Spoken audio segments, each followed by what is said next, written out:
الحمد لله رب العالمين نحمده ونستعينه ونؤمن به ونتوكل عليه ونعوذ بالله من شرور أنفسنا ومن سيئات أعمالنا من يهده الله فلا مضل له ومن يضلل فلا هادي له واشهد ان لا اله الا الله وحده لا شريك له واشهد ان محمدا عبده ورسوله ارسله بالهدى ودين الحق ليظهره على الدين كله ولو كره المشركون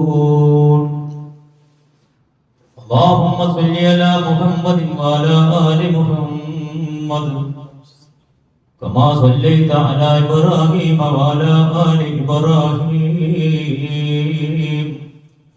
إنك حميد مجيد اللهم بارك على محمد وعلى آل محمد كما باركت على إبراهيم وعلى آل إبراهيم إنك حميد مجيد ما بعد فإن خير الكلام كلام الله وخير السنن سنن محمد صلى الله عليه وسلم وشر الأمور محدثاتها وكل محدثة بدعة وكل بدعة ضلالة أعوذ بالله من الشيطان الرجيم بسم الله الرحمن الرحيم يا أيها الذين آمنوا اتقوا الله حق تقاته ولا تموتن إلا وأنتم مسلمون يا أيها الناس اتقوا ربكم الذي خلقكم من نفس واحدة وخلق منها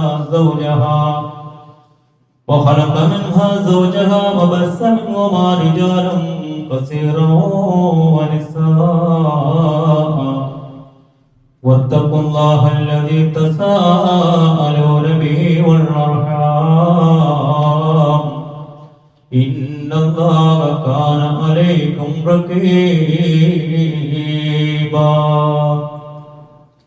يا أيها الذين آمنوا اتقوا الله وقولوا قولا سديدا يصلح لكم أعمالكم ويغفر لكم ذنوبكم ومن يطع الله ورسوله فقد فاز فوزا عظيما بسم الله الرحمن الرحيم ألم أعهد إليكم يا بني آدم ألا تعبدوا الشيطان إنه لكم عدو مبين يا أيها الناس اتقوا الله وعباد الله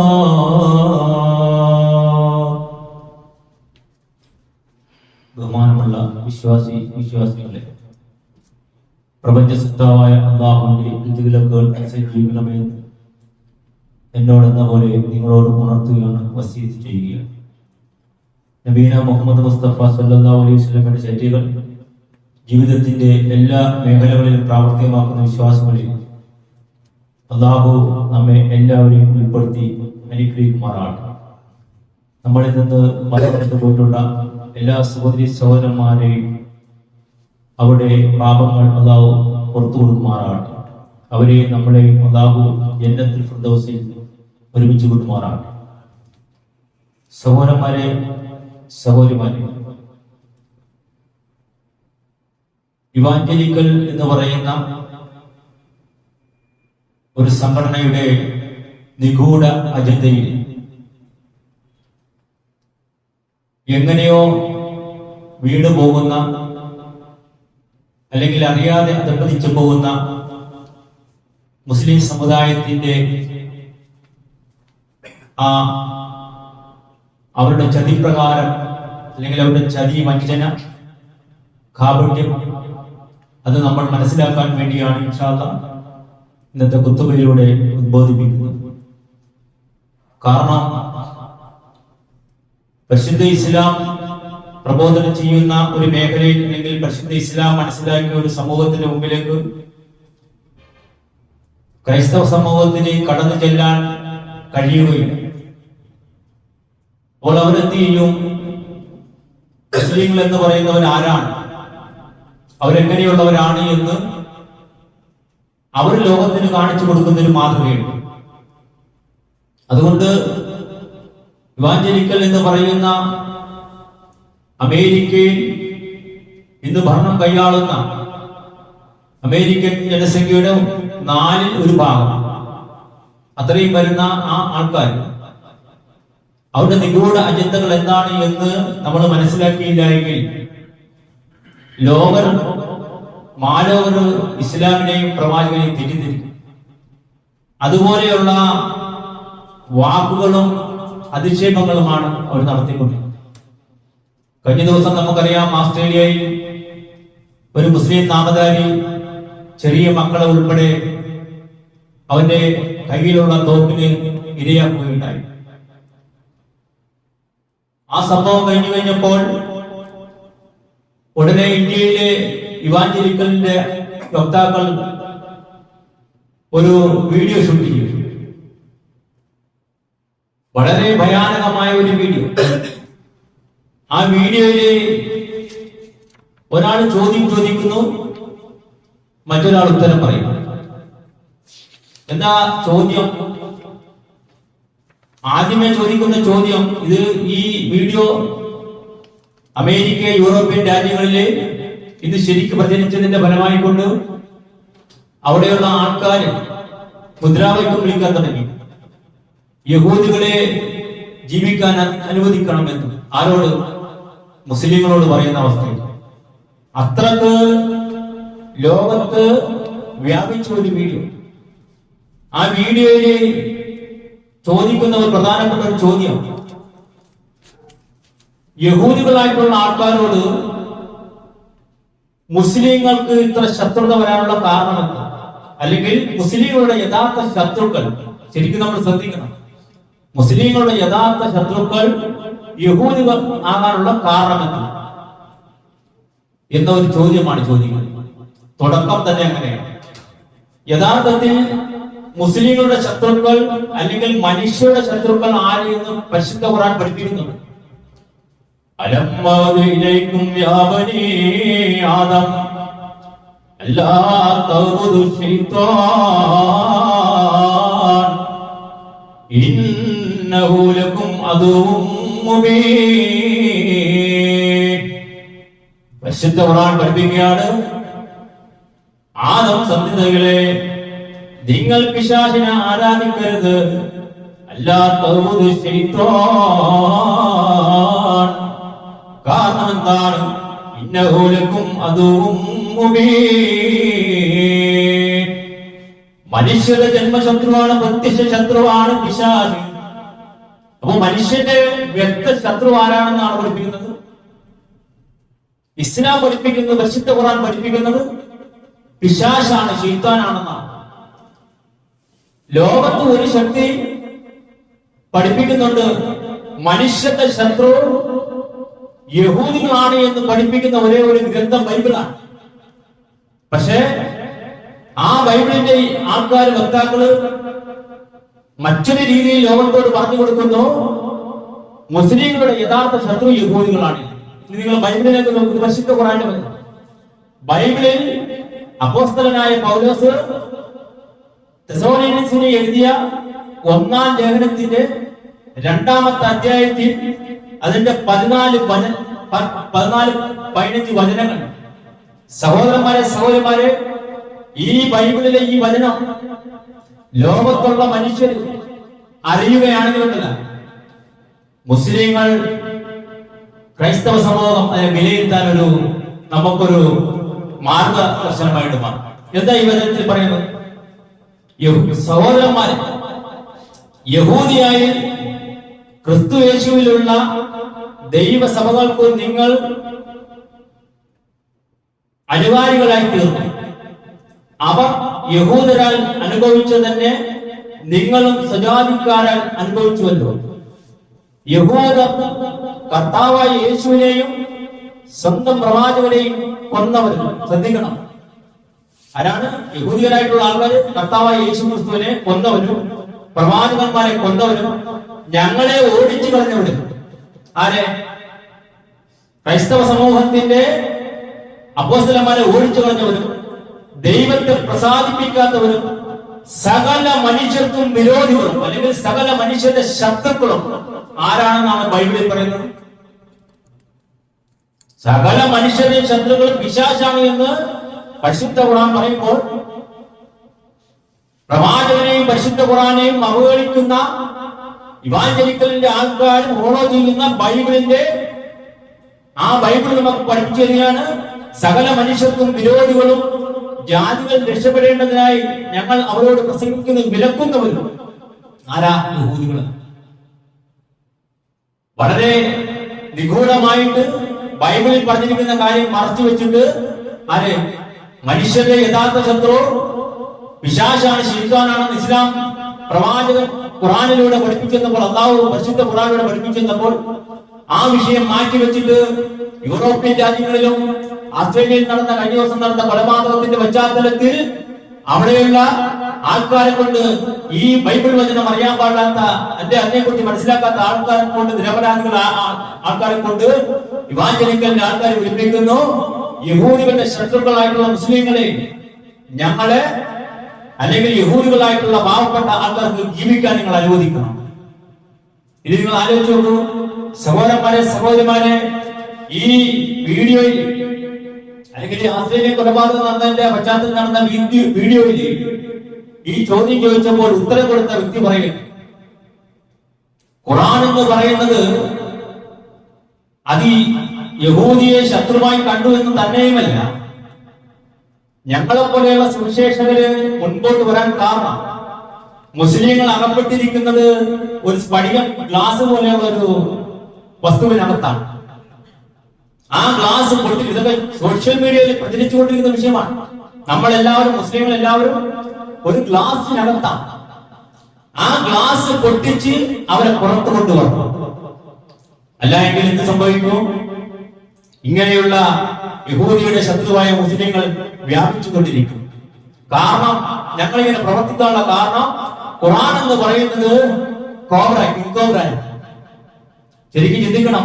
ഇവാഞ്ചലിക്കലിന്റെ ആൾക്കാർ പറയുന്നതാണ് പരിശുദ്ധ ഖുർആൻ എന്ന് പറയുന്നത്. നമ്മൾ പറയുന്ന പരിശുദ്ധ ഖുർആൻ അത് കിങ്കോബ്രയാണ്, സ്നേക്കാണ്, സർപ്പമാണ്. ആ സർപ്പം ഇന്ന സ്ഥലത്തുണ്ട് എന്ന് നമുക്ക് വാണി കൊടുക്കാൻ പറ്റും. പക്ഷെ ആ സർപ്പത്തിന്റെ വിഷപ്പല്ലെടുത്ത് കളയാൻ സാധിക്കുമോ? നമ്മൾ ചിന്തിക്കണം. ഇത് സാധാരണ ഒരു റൂമിലേക്ക് സംസാരിക്കുകയാണെങ്കിൽ പ്രശ്നമല്ല. ഇത് വെച്ചിട്ട് ലോകത്തോട് പറഞ്ഞു കൊടുക്കുന്ന ഖുർആൻ എന്ന് പറയുന്ന സർപ്പമാണ്. ആ സർപ്പത്തിൽ എന്തുണ്ട്? മൂർഖൻ എന്തുണ്ട്? അതിന് വിഷപ്പല്ലുണ്ട്. അപ്പോൾ ഖുർആനാകുന്ന അതിലുള്ള വിഷപ്പല്ലി എന്ന് പറഞ്ഞാൽ അതിന്റെ വചനങ്ങളാണ്. അത് നമ്മൾ ലോകത്തിന് പറഞ്ഞു കൊടുക്കണം. പറഞ്ഞു കൊടുത്തില്ല എങ്കിൽ ലോകത്ത് ഒരു മനുഷ്യർക്ക് ജീവിക്കാൻ പറ്റാത്ത സാഹചര്യം ഉണ്ടാവുമെന്ന് ഇവാഞ്ചലിക്കലിന്റെ ആൾക്കാര് എന്ത് ചെയ്യുന്നു? പ്രബോധനം ചെയ്തുകൊണ്ടിരിക്കുന്നു. ഇനി നിങ്ങൾ നോക്കൂ സഹോദരന്മാരെ, സഹോദരിമാരെ, ആരാണ് ഇവാഞ്ചലിസം എന്ന് പറഞ്ഞാൽ? അവര് പറയുന്ന അവരുടെ പ്രധാനപ്പെട്ട വാക്യം അല്ലെങ്കിൽ പറയുന്നത് യേശു മാത്രമാണ് രക്ഷകൻ.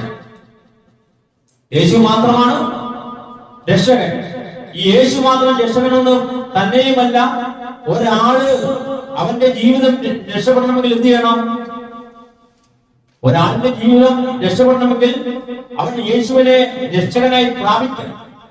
2, പാപമോചനം യേശുവിലേക്ക് മാത്രമാണെന്ന് പ്രഖ്യാപിക്കണം. മാനസാന്തരവും വിശ്വാസവും ആവശ്യപ്പെടണം. ആളുകളെ സഭയിലേക്കും ബാപ്തിസത്തിലേക്കും ക്ഷണിക്കണം. ഇതാണ് ഇവാഞ്ചലിസം എന്ന് പേരുള്ള ഈ സംഘടനയുടെ അടിസ്ഥാനപരമായിട്ടുള്ള തത്വം. ഇനി നിങ്ങൾ നോക്കൂ സഹോദരന്മാരെ, സഹോദരിമാരെ, 1900 വർഷങ്ങൾക്ക് മുമ്പ്. ചിന്തിക്കണം, 1000ന്റെ കൂടെ 900 വർഷങ്ങൾ ചേർക്കുന്ന ആ വർഷങ്ങൾക്ക് മുമ്പ് ഒരു സംവാദം നടന്നു. സംവാദം ആരും തമ്മിലായിരുന്നു? ജസ്റ്റിൻ മാർട്ടിൻ എന്ന് പറയുന്ന ആളും അതുപോലെ തന്നെ ട്രൈഫോ എന്ന് പറയുന്ന ഒരു യഹൂദിയും തമ്മിൽ. സംവാദത്തിന്റെ വിഷയം എന്താ? ആ സംവാദത്തിന്റെ പ്രധാനപ്പെട്ട വിഷയം യഹൂദിയുടെ ആശയം എന്ത്, അതുപോലെ തന്നെ ബൈബിളിൽ പറയുന്ന ആശയം എന്ത്. സംവാദത്തിന്റെ ഒന്നാമത്തെ ചോദ്യം ട്രൈഫോയോട് ചോദിച്ചു, യേശു മെസ്സിഹാണോ എന്ന് ചോദിച്ചു. അപ്പോൾ ട്രൈഫോ എന്ന് പറയുന്ന വ്യക്തി പറഞ്ഞു, മസീഹ് ഇനിയും വന്നിട്ടില്ല. ജസ്റ്റിൻ പറഞ്ഞു, ജസ്റ്റിൻ എന്ന് പറഞ്ഞാൽ ക്രൈസ്തവനായിട്ടുള്ള വ്യക്തി പറഞ്ഞു, പഴയ നിയമ പ്രവചനങ്ങൾ യേശുവിനാൽ നിറവാക്കപ്പെട്ടു, അതെല്ലാം നിറവേറിയെന്ന് പറഞ്ഞു. രണ്ടാമത്തെ ചോദ്യം, പഴയ നിയമം ആർക്കാണെന്ന് ചോദിച്ചു. പഴയ നിയമം അല്ലെങ്കിൽ ഓൾഡ് ടെസ്റ്റ്മെന്റ് ആർക്കാണെന്ന് ചോദിച്ചു. ട്രൈഫോയുടെ മറുപടി, അത് യഹൂദികൾക്ക് ഇറങ്ങിയതാണ്. ജസ്റ്റിൻ പറഞ്ഞു, അല്ലെങ്കിൽ ഇവാഞ്ചലിസ്റ്റ് ആയിട്ടുള്ള ജസ്റ്റിൻ പറഞ്ഞു, യേശുവിൽ വിശ്വസിക്കുന്നവർക്കാണ് ആ ഇത് ഇറങ്ങിയത്. നിങ്ങൾ ആലോചിച്ച് നോക്കൂ. മൂന്നാമത്തെ ചോദ്യം, നിയമങ്ങൾ. ട്രൈഫോ പറഞ്ഞു, പരിച്ഛേദം അല്ലെങ്കിൽ സുന്നത്ത് കർമ്മം, ശബ്ബത്ത്, അതുപോലെയുള്ള വർഷം. പരിച്ഛേദം എന്ന് പറഞ്ഞാൽ സുന്നത്ത് കർമ്മം, ശബ്ബത്ത്, ആ ദിവസത്തെ ആദരിക്കുക. അടുത്ത വിഷയം പറഞ്ഞു, മൂന്നാമത് പറഞ്ഞു കോശം, ഭക്ഷണ നിയമങ്ങൾ. ജസ്റ്റിൻ എന്ന് പറയുന്ന ക്രൈസ്തവനായിട്ടുള്ള സഹോദരൻ പറഞ്ഞു, ഇവ താൽക്കാലിക നിയമങ്ങളാണ്. അഥവാ തൗറാത്തിൽ പറഞ്ഞിട്ടുള്ള കോശം അല്ലെങ്കിൽ നമ്മൾ ഇന്ന് കഴിക്കുന്നുള്ള ഭക്ഷണ മര്യാദകൾ താൽക്കാലിക നിയമമായിരുന്നു. യേശു ജനിച്ചതോടുകൂടി, യേശു വന്നതോടുകൂടെ ആ നിയമം ഇല്ലാതെയായി. എന്ന് പറഞ്ഞാല് ഇത് നമ്മുടെ ഈ നാട്ടില് ഒരു യഹൂദിയായിട്ടുള്ള ഒരു സഹോദരൻ ഉണ്ടെന്നിരിക്കട്ടെ. അദ്ദേഹം ഭക്ഷണം കഴിക്കുന്ന എവിടെ നിന്നായിരിക്കും? ഒരു ക്രൈസ്തവന്റെ ഹോട്ടലുമുണ്ട്, ഒരു മുസ്ലിമിന്റെ ഹോട്ടലുമുണ്ട്. ആ യഹൂദിയായിട്ടുള്ള സഹോദരന് ഭക്ഷണം കഴിക്കണമെങ്കിൽ കോശം അനുസരിച്ച്, തൗറാത്ത് അനുസരിച്ച് ഭക്ഷണം കഴിക്കണമെങ്കിൽ എവിടുന്ന് കഴിക്കണം? അദ്ദേഹം മുസ്ലിമിന്റെ ഹോട്ടലിൽ പറഞ്ഞു. ശരിക്കും ചിന്തിക്കേണ്ട വിഷയ. കാരണം തൗറാത്തിൽ എന്ത് പറഞ്ഞിരിക്കുന്നോ അതേ അനുസരിച്ചാണ് ഖുർആനിൽ ഭക്ഷണത്തിന്റെ വിഷയം ഹലാലും തയ്യിബും പറയുന്നത്. കാരണം ക്രൈസ്തവൻ അല്ലെങ്കിൽ ബൈബിളിന്റെ വ്യക്താക്കൾ പറയുന്ന, ഇവിടെ പറയുന്ന 1900 വർഷങ്ങൾക്ക് മുമ്പ് മൂന്നാമത് ചോദിച്ച ചോദ്യം എന്താ? നിയമങ്ങൾ ചോദിച്ചു, പരിച്ഛേദനം, അതുപോലെ തന്നെ ശബ്ബത്ത്, ദിവസത്തിന്റെ പ്രത്യേകത. മൂന്നാമത് പറഞ്ഞ ഭക്ഷണ വില, പോഷണം. നമ്മൾ ഹലാൽ, ഇപ്പൊ നമ്മുടെ ഈ ടൂറിനൊക്കെ പോകുന്ന സ്ഥലങ്ങളിൽ ഹലാൽ തെളിച്ചു വെക്കാനുള്ള കാരണം എന്താ? ഇസ്രായേലിൽ നിന്നൊരു യഹൂദിയായിട്ടുള്ള സഹോദരൻ ഭക്ഷണം കഴിക്കാൻ വേണ്ടി അവൻ ഹലാൽ എഴുതി വെച്ചിരിക്കുന്ന സ്ഥലത്ത് കഴിക്കണം. അവർക്കത് അങ്ങനെ കഴിക്കാൻ പറ്റത്തുള്ളൂ. കാരണം അവർക്ക് പന്നിമാംസം ഹറാമാണ്. ഇതാണ് അതിന്റെ പ്രത്യേകത. അതുകൊണ്ട് ലോകമെമ്പാടുമുള്ള രാജ്യങ്ങളിൽ യഹൂദികളായിട്ടുള്ള ബുദ്ധിമതിയായിട്ടുള്ള ലോകത്തെ സാങ്കേതിക വിദ്യകൾ കാണിച്ചു കൊടുത്ത ആ ആൾക്കാർ വന്നാൽ അവർ കാലിന്റെ ഭക്ഷണം കഴിക്കട്ടെ. ചിന്തിക്കണം, ഇവാഞ്ചലികളായിട്ടുള്ള ആൾക്കാർ മുസ്ലിങ്ങളെ കബളിപ്പിച്ച രീതിയാണ്. അവരെന്ത് ചെയ്തു? ഇപ്പോൾ മൂന്നാറിലേക്ക് ഒരു യഹൂദി പോകുന്നു. അവര് ഭക്ഷണം കഴിക്കുന്ന ഹോട്ടൽ ഏതായിരിക്കണം? മുസ്ലിമിന്റെ ആയിരിക്കണം. അതുകൊണ്ട് ക്രൈസ്തവ സമൂഹം എന്ത് ചെയ്തു? അമേരിക്കയിലുള്ള ആ ജനത്തിന്റെ 25% വരുന്ന 1/4 വരുന്ന ആ വിഭാഗം എന്തെടുത്തു? ലോകത്തെവിടെയുള്ള ക്രൈസ്തവ സമൂഹം, ഈ യഹൂദിയായിട്ടുള്ള സമൂഹത്തിനെ ഇസ്രയേൽ കൊണ്ട് ജീവിപ്പിക്കുന്നു. ലോകത്തിന്റെ ഒരു ഭാഗത്തും അവർ ജീവിക്കാൻ അനുവദിക്കുന്നില്ല. കാരണം എന്താ? യഹൂദരും ക്രൈസ്തവരും തമ്മിലുള്ള തർക്കശാസ്ത്രങ്ങളുണ്ട്. ഈ തർക്കശാസ്ത്രങ്ങളിൽ യഹൂദികളായിട്ടുള്ള ആൾക്കാര് യേശു എന്ന് പറഞ്ഞാൽ പിഴച്ച സന്തതി എന്നാണ് പറയുന്നത്. മറിയം എന്ന് പറഞ്ഞാൽ പിഴച്ചു പെറ്റ പെണ്ണ് എന്നാണ്, പ്രോസ്റ്റിറ്റ്യൂട്ട് എന്നാണ് യഹൂദരും അതുപോലെ തന്നെ ക്രൈസ്തവരുമായിട്ടുള്ള തർക്കശാസ്ത്രങ്ങൾ നടക്കുന്ന വിഷയം. അതുകൊണ്ട് യഹൂദികളായിട്ടുള്ള ആൾക്കാർ എവിടെയെങ്കിലും ലോകത്തിന്റെ ഏതെങ്കിലും ഒരു ഭാഗത്തുണ്ടായാൽ ക്രൈസ്തവരായിട്ടുള്ള ആൾക്കാർക്ക് പ്രബോധനം ചെയ്യാൻ അത് തടസ്സമാണ്.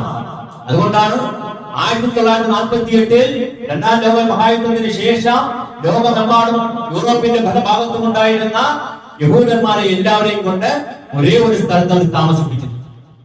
കാരണം ഈ വക്താക്കൾ ഇവാഞ്ചലിക്കൽ ചർച്ചിന്റെ ആൾക്കാർക്ക്, ഇവാഞ്ചലിസം പറഞ്ഞു നടക്കുന്ന ആൾക്കാർക്ക്, യഹൂദികളായിട്ടുള്ള ആൾക്കാർ ലോകത്തിന്റെ ഏതെങ്കിലും ഭാഗത്ത് ജീവിച്ചാൽ അവരുടെ പ്രബോധനം നടക്കുകയില്ല. ഈ ബൈബിളിൽ പറഞ്ഞു വെച്ചിരുന്ന കാര്യങ്ങൾ നടക്കുകയില്ല.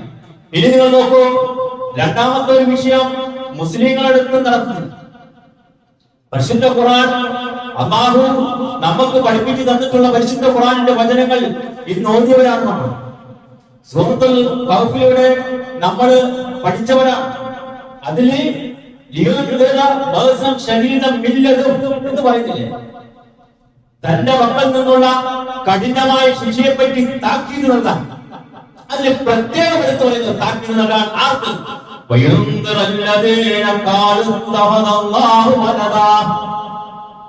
പരിശുദ്ധ ഖുർആൻ എല്ലാ വെള്ളിയാഴ്ച ദിവസവും നമ്മൾ ഓതുന്ന സൂറത്തുൽ കഹ്ഫിന്റെ 4-ാമത്തെ വചനത്തിൽ പ്രത്യേകിച്ച് എടുത്ത് പറയുന്നു, അല്ലാഹു സന്താനത്തെ സ്വീകരിച്ചിരിക്കുന്നു എന്ന് പറഞ്ഞവർക്ക് താക്കീത് നൽകുവാൻ വേണ്ടി. അതുകൊണ്ട് യഹൂദരായിട്ടുള്ള സഹോദരന്മാരുടെ അടുത്ത് ബാപ്റ്റിസ്റ്റുകളായിട്ട് ഇവാഞ്ചലിക്കലായിട്ടുള്ള ആൾക്കാരാകട്ടെ അവരുടെ പ്രബോധനം നടക്കുകയില്ല. രണ്ടാമത് മുസ്ലിങ്ങളുടെ അടുത്ത് നടക്കുകയില്ല. കാരണം എന്താ?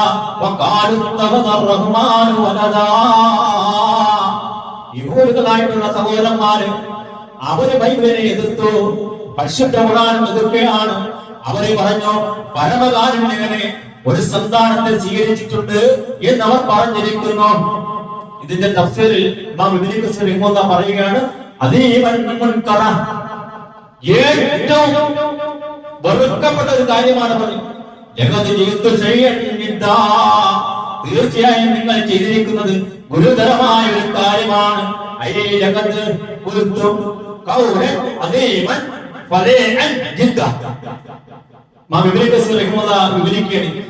ഒരു മനുഷ്യർക്ക് ഏറ്റവും മോശമായിട്ടുള്ള കാര്യം, ഇതിനപ്പുറം ഒരു കാര്യം ഇനി പറയാനില്ല. അപ്പൊ യഹൂദികളായിട്ടുള്ള സഹോദരന്മാർ എന്ത് ചെയ്തു? ഇവരുടെ പ്രബോധനത്തെ തടഞ്ഞു. രണ്ടാമത് പരിശുദ്ധ ഖുർആനിന്റെ അധ്യാപനങ്ങളുടെ പരിശുദ്ധ ഖുർആന്റെ വക്താക്കളും എന്ത് ചെയ്യുകയാണ്? ഇത് തടയുകയാണ്. ഒരു മനുഷ്യൻ അല്ലാഹുവിന്റെ പുത്രൻ എന്ന് പറഞ്ഞതിന്റെ ഫലമായി കൊണ്ട് ലോകത്ത് പ്രകൃതിയിൽ വരെ മാറ്റങ്ങൾ ഉണ്ടാകുന്നു. എന്താ പറയുന്നത്?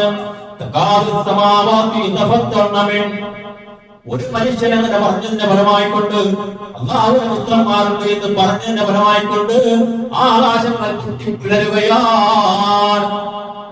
ആകാശങ്ങളിലെ പ്രതിഭാസങ്ങൾ ഉണ്ടാകുകയാണ്. ഇപ്പോൾ ആധുനിക യുഗത്തിൽ ശാസ്ത്ര സാങ്കേതിക വിദ്യ പറയുന്നത് സൂര്യനിൽ നിന്നുള്ള മാഗ്നറ്റിക് കിരണങ്ങൾ കൊണ്ട് എന്ത് ആകാശങ്ങളിൽ പല പ്രതിഭാസങ്ങളും സംഭവിക്കുന്നുണ്ട്. ചില സമയത്ത് ഫ്ലൈറ്റുകൾക്ക് പോകാൻ സാധിക്കുന്നില്ല.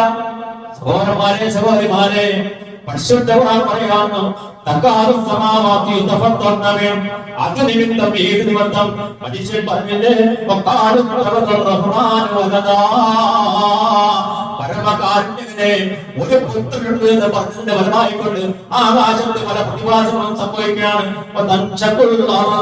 തന്നെയുമല്ല ഭൂമി കിട്ടി വീഴുകയാണ്, ഭൂകമ്പങ്ങൾ ഉണ്ടാവുകയാണ്, ലോകത്തുണ്ടാകുന്ന പ്രതിഭാസങ്ങളാണ്. വീണ്ടും നിർത്തിയില്ല, പർവ്വതങ്ങൾ തകർന്ന് വീഴുകയാണ്, പർവ്വതങ്ങൾ ഇടിഞ്ഞ് വീഴുകയാണ്. എന്ത് പറഞ്ഞതിന്റെ പേരിൽ? അല്ലാഹുവിന് ഒരു പുത്രനുണ്ട് എന്ന് പറഞ്ഞതിന്റെ പേരിൽ, വാദിച്ചതിന്റെ പേരിൽ ഈ പ്രകൃതിയിൽ തന്നെ സംഭവ വികാസങ്ങൾ ഉണ്ടായിക്കൊണ്ടിരിക്കുന്നു. അതാണ് ഇത് നമുക്ക് മനസ്സിലാകാൻ തന്നെ സാധിക്കുന്ന കാര്യമാണ്. ഈ ഡിസംബർ മാസങ്ങളിലാണ് ഭൂമികുലുക്കവും ഇതുപോലെയുള്ള പ്രതിഭാസങ്ങൾ കൂടുതൽ സംഭവിക്കുന്നത്. എന്തിന്റെ ഫലമായിക്കൊണ്ടാണ്? പ്രപഞ്ച സൃഷ്ടാവായ റബ്ബിനെ, എല്ലാവരെയും കാത്തുരക്ഷിക്കുന്ന പരിപാലകനായ പരമകാരുണ്യകനായ റബ്ബിനെ ഒരു പുത്രനുണ്ട് എന്ന് പറഞ്ഞതിന്റെ ഫലമായിക്കൊണ്ട് പ്രകൃതിയിൽ വരുന്ന മാറ്റങ്ങളാണ്. സഹോദരന്മാരെ, സഹോദരിമാരെ, ഇതൊക്കെ കേൾക്കുമ്പോൾ ബാപ്റ്റിസ്റ്റിന്റെ ആൾക്കാരും ഇവാഞ്ചലിക്കലിന്റെ ആൾക്കാരും ഭയന്നു പോകുകയും നമ്മൾ ഈ ബൈബിളിൽ പിടിച്ചിട്ട് എങ്ങനെ ജനങ്ങളുടെ അടുത്ത് ചെല്ലും? ഈ പറയുന്ന പരിശുദ്ധ ഖുർആന്റെ വചനങ്ങൾ ഉള്ളിടത്തോളം കാലം മനുഷ്യരുണ്ടാക്കിയിട്ടുള്ള, മനുഷ്യരെഴുതി വെച്ചിട്ടുള്ള ഈ ബൈബിളിൽ പിടിച്ചുകൊണ്ട് എങ്ങനെ ഞങ്ങൾ ജനങ്ങളുടെ അടുത്തേക്ക് ചെല്ലും? അതിനാണ് അവർ പറയുന്നത്, മുസ്ലിങ്ങൾ എന്ന് പറഞ്ഞാൽ അവർ യഹൂദിയുടെ ശത്രുക്കളാണ്. മുസ്ലിങ്ങളുടെ ഗ്രന്ഥം എന്ന് പറഞ്ഞാൽ പരിശുദ്ധ ഖുർആൻ എന്ന് പറഞ്ഞാൽ അത് ഏത് മൂർഖപ്പാമ്പിനെ പോലെയാണ്, കിങ്കോറായിനെ പോലെയാണ്. അതിനകത്ത് വിഷമാണുള്ളത്, അതിന് ഹ്യൂമാനിറ്റി ഇല്ല, അതിന് മനുഷ്യത്വമില്ല. പ്രചരണം നടത്തിക്കൊണ്ടിരിക്കണം. അതുകൊണ്ട് സഹോദരന്മാരെ സഹോദരിമാരെ, നമ്മള് ഇവരുടെ അജണ്ടയിൽ വീണ്ടും പോകാൻ പാടില്ല. നിങ്ങൾക്കറിയുമോ, ഈ ഇസ്രായേൽ എന്ന് പറയുന്ന രാജ്യത്ത് 13% വരുന്ന ആൾക്കാര് ഓർത്തഡോക്സ് തൗറാത്തിന്റെ ആൾക്കാർ. അവരുടെ രീതികൾ എങ്ങനെയെന്ന് അറിയുമോ? അവരാദ്യമേ എതിർക്കുന്നത് ഈ നെതന്യാഹു എന്ന് പറയുന്ന വ്യക്തിയെ. നെതന്യാഹുവിന്റെ പ്രത്യേകത എന്താ? നെതന്യാഹു സെക്കുലർ വിഭാഗത്തിൽപ്പെട്ടതാ. കാരണം അദ്ദേഹം ഭക്ഷണം കഴിക്കുമ്പോൾ കോശം അനുസരിച്ചല്ല കഴിക്കുന്നത്. അഥവാ തൗറാത്തിൽ പറഞ്ഞിരിക്കുന്ന നിയമം അനുസരിച്ചിട്ട് ഭക്ഷണം കഴിക്കുന്ന ഒരു വ്യക്തിയല്ല നെതന്യാഹു. സെക്കുലറിസം വിഭാഗത്തിൽപ്പെട്ടതാണ്. അപ്പൊ അവിടെ ഇന്ന് നമ്മളിന്ന് നോക്കുകയാണെങ്കിൽ ഈ ദീനെ കൈകാര്യം ചെയ്യുന്നവർ പ്യൂർ ആയിട്ടുള്ള ആൾക്കാർ കുറച്ചുള്ളൂ. ഇപ്പൊ ഇസ്രായേലിൽ 13% ആൾക്കാരാണ് അവർ. ആ 13% ആൾക്കാരെ ലോകം ശരിക്കും തിരിച്ചറിയുന്നില്ല. കാരണം അവര് മീഡിയ കറക്റ്റ് ഉപയോഗിക്കുന്നില്ല. രണ്ടാമത് അവര് സിനിമ, TV അതുപോലെയുള്ള വിഷയങ്ങളിലേക്ക് കടന്നു പോകുന്നില്ല. അതുകൊണ്ടാണ് ആ 13% തിരിച്ചറിയാൻ പറ്റാതെ വരുന്നത്. തിരിച്ചറിയുന്ന ആൾക്കാരുടെ പ്രത്യേകത എന്താ? അവര് കോശത്തിൽ നിന്ന് പുറത്തു വരുന്നവരാണ്. ഹലാലും ഹറാമും നോക്കാതെ ഭക്ഷണം കഴിക്കുന്നവരാണ്. ഇപ്പൊ നമ്മളൊരു മുസ്ലിമായി ആ മുസ്ലിമിനെ ഒരു ഇവാഞ്ചലിക്കൽ അല്ലെങ്കിൽ ക്രിസ്തുവിന്റെ പേര് പറഞ്ഞ് സ്നേഹിക്കുന്ന ഒരു വ്യക്തിയുടെ അവൻ ഇഷ്ടപ്പെടുന്നത് എങ്ങനെ അറിയുമോ? നമ്മളാ ഹലാലും ഹറാമും തുടങ്ങാം. നമ്മളൊരു മാംസം കഴിച്ചാൽ മതി, അവന് നമ്മളെ കിട്ടി.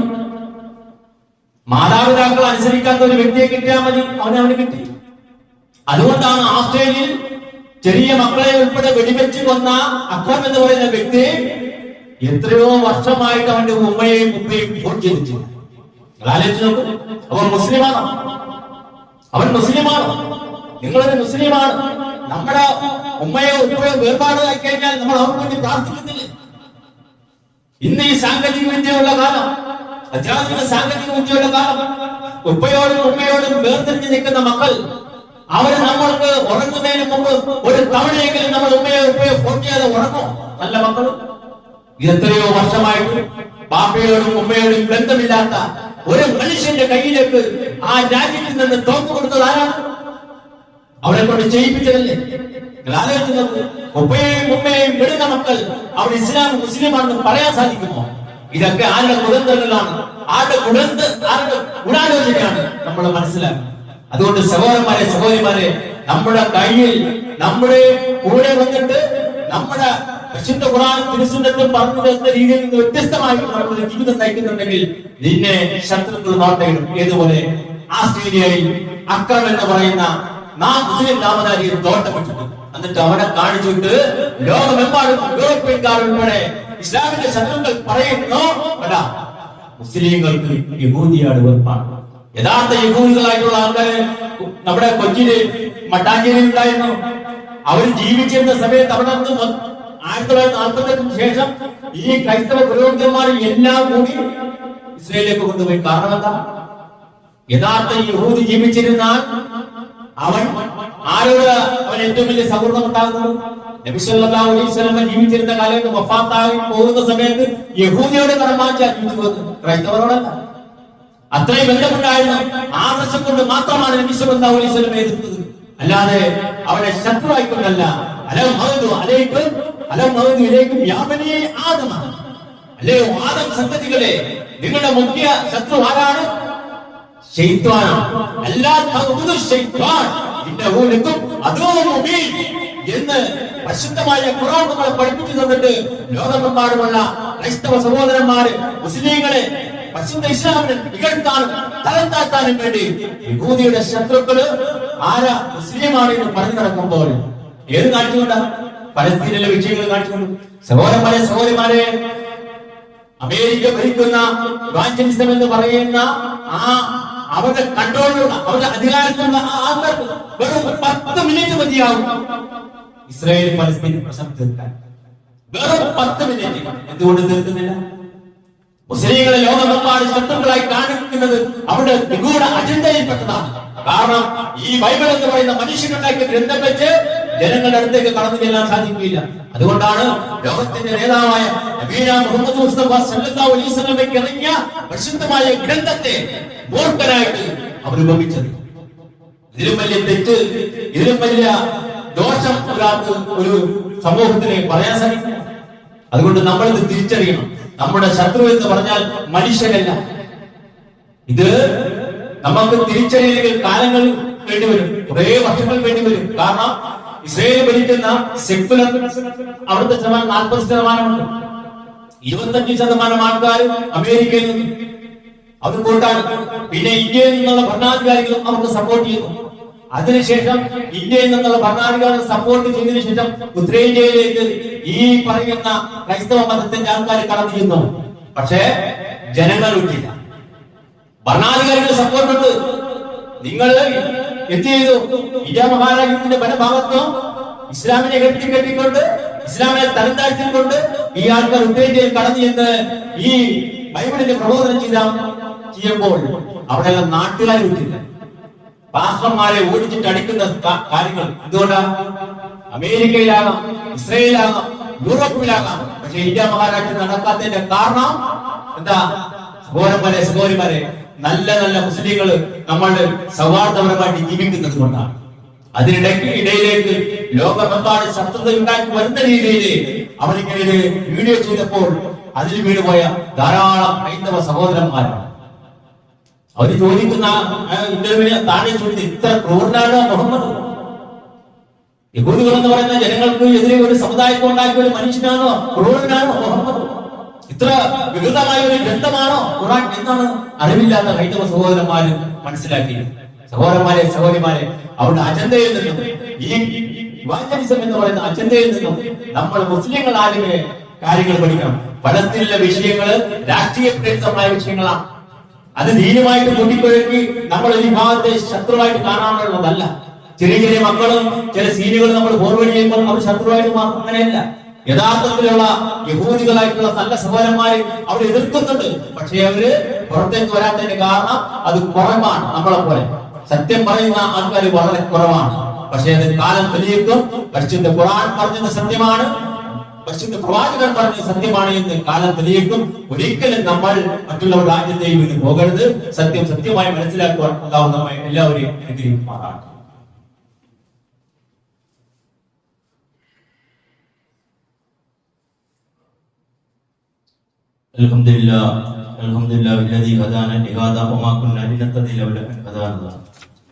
ഒരിക്കൽ കൂടി അള്ളാഹുവിന്റെ വിധിവിലക്കുകളനുസരിച്ച് ജീവിക്കണമെന്ന് എന്നോടെന്ന പോലെ നിങ്ങളോട് ഉണർത്തുകയാണ്, വസീയത്ത് ചെയ്യുക.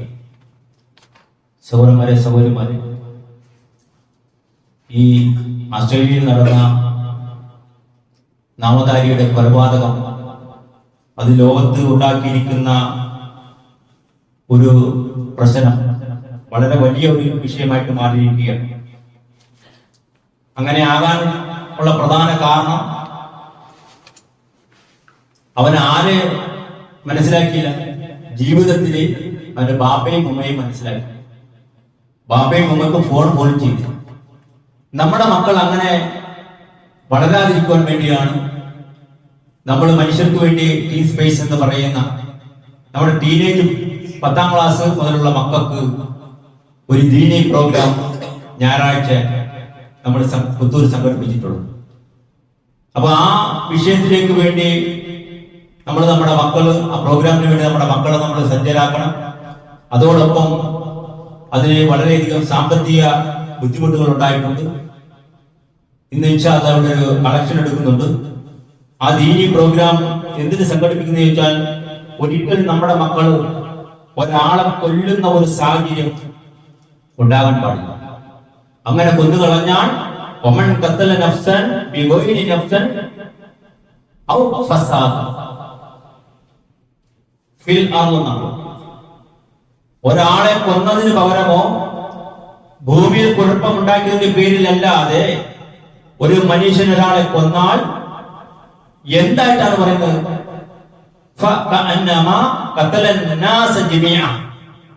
ഭൂമിയിലുള്ള എല്ലാ മനുഷ്യരെയും കൊന്നതിന് തുല്യമാണ്. അതും വ്യക്തികൾക്ക് കൊല്ലാൻ അനുവാദമില്ല, ഭരണാധികാരികൾ കാലുമാനും തീരുമാനിക്കാം. അപ്പൊ ഒരു സഹോദരൻ ഓസ്ട്രേലിയയിൽ ഒരു നിരപരാധിയായ ഒരു ചെറിയ കുഞ്ഞിനെ കൊന്നു.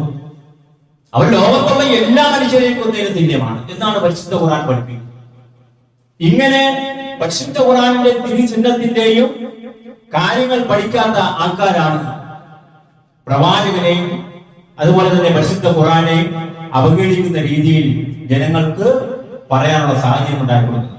തന്നെയുമല്ല, വമൻ അഹിയാഹ ഫകന്നമാ അഹിയന്നാസ്, ഒരാളുടെ ജീവൻ ഒരാൾ രക്ഷിച്ചാൽ ലോകത്തുള്ള എല്ലാ മനുഷ്യരെയും രക്ഷിച്ച പോലെയാണ്. ഒരാള് ആക്സിഡന്റിൽ പെട്ടുകിടക്കി, നമ്മൾ ചിന്തിക്കുകയാണ് അവനെ കൂടെ നമ്മൾ പോയാൽ എടുക്കുകയാണ്, നമ്മൾ കൊടുക്കും. അങ്ങനെയല്ല, അവരെ എത്രയും പെട്ടെന്ന് ഹോസ്പിറ്റലിൽ എത്തിക്കാനല്ല മറ്റു കാര്യങ്ങൾ നമ്മൾ ചെയ്തു കൊടുക്കണം.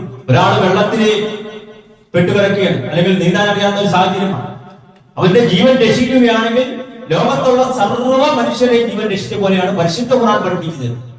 ഇതൊന്നും നമ്മൾ പഠിക്കാതെ നമ്മൾ ജീവിച്ചാൽ ഈ ആസ്ട്രേലിയയിലെ ഈ ബൈബിളിന്റെ ആൾക്കാർ തോക്ക് കൊടുത്തി കൊല്ലിപ്പിച്ചതുപോലെയായിപ്പോൾ. അതുകൊണ്ട് നമ്മുടെ മക്കളെ ദീനീപരമായിട്ട് പഠിപ്പിക്കാനുള്ള ഒരു പ്രോഗ്രാമാണ് ദീനീ പ്രോഗ്രാമാണ് ഇവിടെ നടക്കുന്നത്.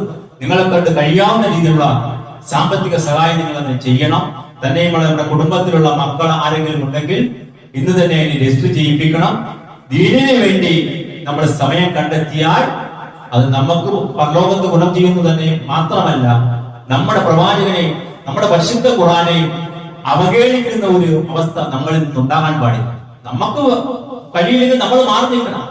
പക്ഷെ നമ്മളൊന്ന് ആലോചിച്ച് നോക്കൂ, സ്വഹാബത്തും അല്ലാഹു റസൂൽ സ്വല്ലല്ലാഹു അലൈഹി വസല്ലമയും കഷ്ടപ്പെട്ട് സഹിച്ച് ഉണ്ടാക്കി നമ്മളെ പഠിപ്പിക്കുന്ന ദീനിനെ പേരുദോഷം നമ്മൾ ഒരിക്കലും കൽപ്പിക്കാൻ പാടില്ല.